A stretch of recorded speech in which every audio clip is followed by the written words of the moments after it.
What's going on, guys? Jason Frausto for TennisUnleashed.net, and welcome to part 2 of our 2023 Wimbledon Finals match analysis between Novak Djokovic and Carlos Alcaraz. To find out how Alcaraz beat Djokovic in this match, stay tuned. It's coming up next.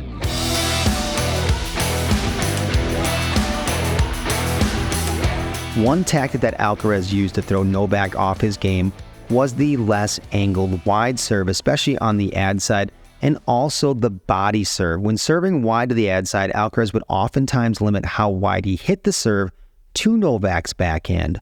Why, you might ask? Because Novak is really good returning those serves deep to the middle, but also decreasing the angle Novak had to work with also meant it was less likely Novak would hit an angled return back against Alcaraz to do damage, which also means Carlos had less space to cover and less things to think about. Alcaraz also served a ton of first serves at Novak's body in this match. Let's look at the stats breakdown of first serve placements for Alcaraz. We can see that Alcaraz hit 41% of his first serves down the tee, 38% of his first serves wide, and a whopping 21% of his first serves at Djokovic's body section. Berrettini tried the same tactic in the 2021 Wimbledon final with little to no success. So why did Alcaraz think he could fare better? Alcaraz has a much better backhand to receive those returns with, and Alcaraz also used the not-so-wide serves to keep Djokovic guessing as often as possible. This combination was just enough to keep Djokovic from dismantling Carlos with his return of serve. Let's take a look at some of the points. All right, so before we break it down, let's let it play once in real time. Alcaraz serving, the not-so-wide serve, wide to return from Djokovic. We get some exchanges back and forth, the big targets, and then Djokovic makes the forehand error. So let's go ahead and break this down now, guys. All right, so we've got Alcaraz serving here on the far side. On the ad side, Djokovic returning over here on the near side. Let's let it play through once, guys, here.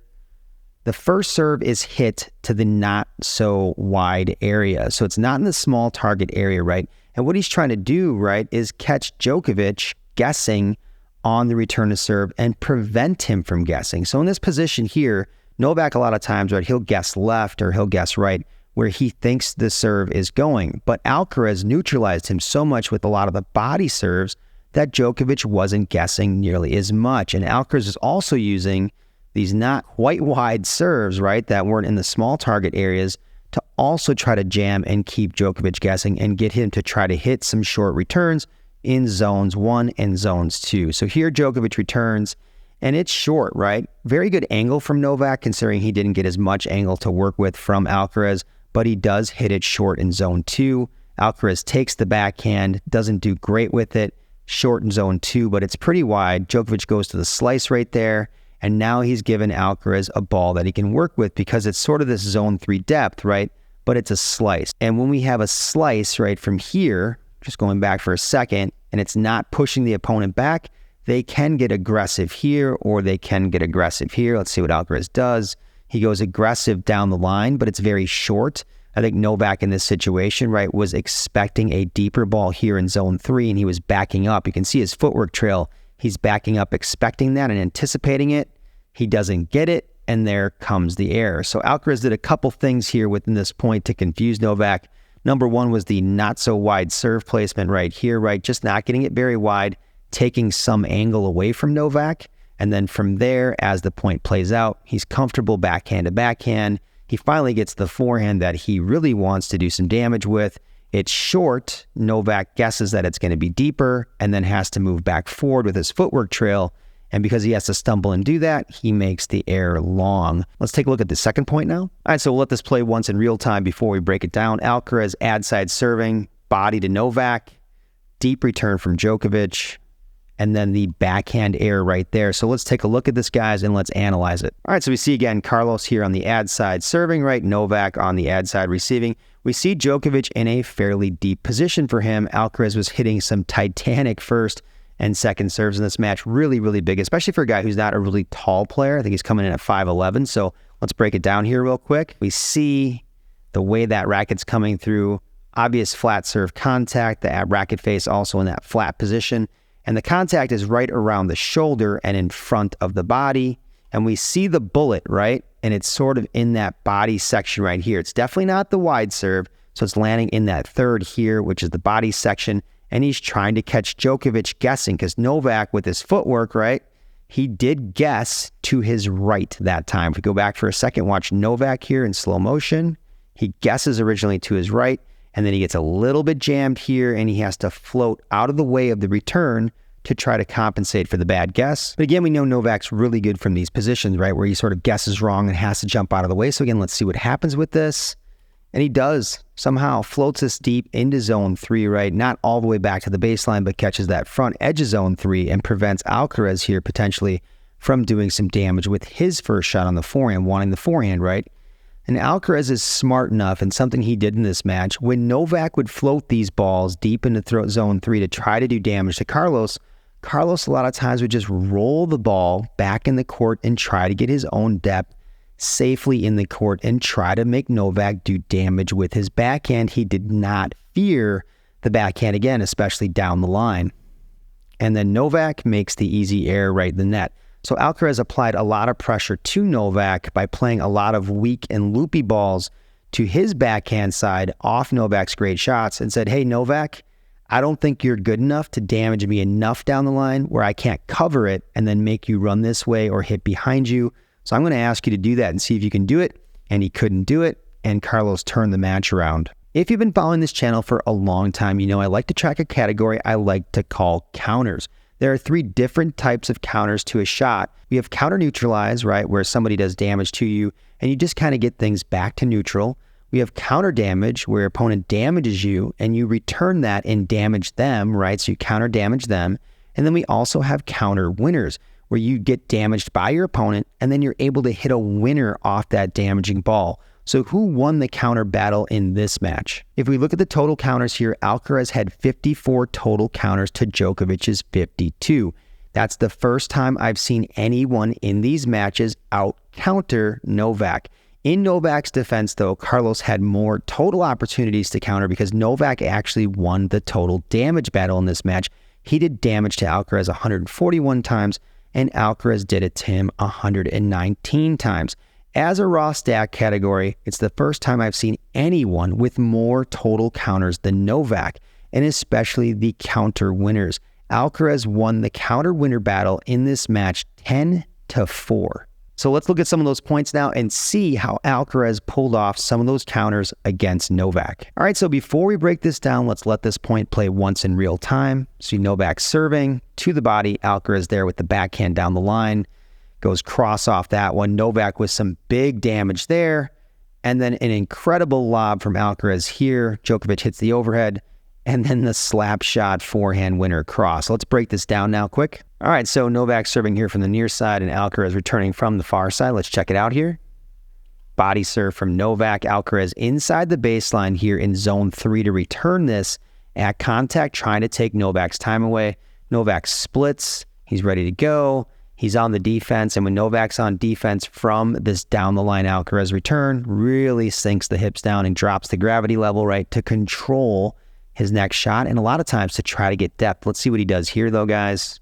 This time he goes down the line, right off Alcaraz's shot, and does get that zone 3 depth, that hip sinking and control. Alcaraz lining up the forehand, hits it cross, but it's short. This is a chance for Novak to attack and deliver his weight into this shot. He takes it, right, and he's like trying to get the small target. It's right in that border area of a small target. But again, guys, zone 3 depth and down the line, right? Alcaraz clearly on the run here, playing D. And Alcaraz doing a very good job on the defense, sinking his hips down and really getting low. Ends up hitting short, which is what we can expect, right? When we get a zone 3 ball, that's essentially here almost a small target. It's on that fine line. Expect a short ball almost every single time, even against the best in the world. Novak coming up here to approach with the short forehand. He takes it again, this time small target, again in zone 3. So we pretty much have 3 consecutive zone 3 balls and almost 2 small targets in a row here. Alcaraz is now lunging, right? And he's in zone 5 deep in the court. Djokovic complete control of the point. The only thing Alcaraz can hope for is a little luck here, right? So Djokovic backs up to hit the overhead and doesn't hit this in a strong position. He's not great on overheads, right? He still needs to work on being more comfortable putting overheads away. This particular ball a little too far back on Novak. It should be more in front of him to be more confident and finish this. He hits it here. Alcaraz with the incredible stretch lunge. The next level of players, I've talked about this before. You got strokes, you got technique, great. You have tactics, great. You have a physio, great. You have the mental side, great. The next step is to be a phenomenal athlete on the court and be able to make tons and tons of athletic plays. And that's what Alcaraz is showing you right here with the slap shot winner from an awful tough position, but able to hit a counter winner from an insane position and able to hit balls back in the court from these incredible zone 3 Djokovic balls. And that is mentally discouraging to anyone. All right, let's jump into the fourth point now. All right, so let's let this play once, and then we'll break it down after that. Alcaraz serving to Djokovic, wide serve, Djokovic short middle. He slips there and hits the insane pass, and Alcaraz comes up with the equally insane volley. So let's break this down now, guys. So again, Alcaraz here serving on the far side, Djokovic returning deuce side, near side. Let's see what we get again. Pretty good wide serve, right? Almost in the small target area here. Djokovic reaching out, smacks the return. And Novak does have the issue here, right, where he slips on the grass again. Again, the grass can be tricky at this stage of the tournament. Footing is a little bit more secure here where we have the dirt, right? But there's other areas where it's very slick and very dangerous, and he slips on this particular ball. So Alcaraz is loading up here on the next shot and getting ready to deliver some big damage, or in his mind even probably hit a winner possibly because Novak's already on the ground, right? So he gets up, hits that one deep in zone 3. But Novak, being the athlete he is and having the incredible balance and awareness he does, right? He comes from a position where he literally fell on the ground, recovers, gets back up, sprints over, and on the dead run, he slides into a fully open stance, maintains incredible balance, keeps contact in front of him because to hit cross, you have to have contact way in front of you. So to maintain that cross-court hit, contact has to be way out here. He finds a way to do that, and then hits this insane pass, which against anybody else in the world besides Alcaraz, this is probably a winner against everyone else on tour, maybe sans Rafa. Alcaraz, however, you can see full lunge from this position, right? Head clearly over the toes, but has obviously worked a lot on his balance, right? And precision from difficult positions, athletic positions, I like to call them, and finds an incredible drop volley winner.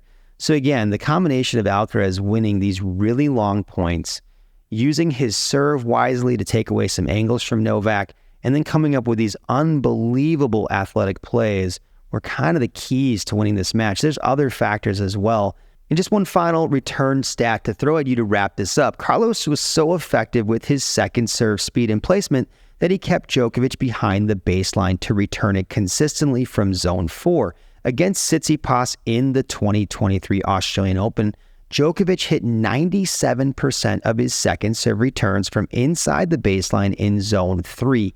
Against Alcaraz, he was only able to hit 40% of his second serve returns against Alcaraz from inside the baseline in zone 3. That strong second serve from Alcaraz with big MPH. So if Novak hit a great return, Alcaraz's ability to defend that with great defense and offense off that return kept Novak at bay and behind the baseline more often in zone 4. Without that strong second serve and the ability to back it up, Alcaraz would have had a Djokovic that was more comfortable taking second serves from inside the baseline and robbing him of his own time. All right, that wraps it up for part 2 of our 2023 Wimbledon Finals match analysis between Novak Djokovic and Carlos Alcaraz. If you found this video helpful or you feel you learned something today, make sure you smash that like and subscribe button. It helps this channel continue to grow. I'm Jason Frausto for TennisUnleashed.net. I'll see you next time.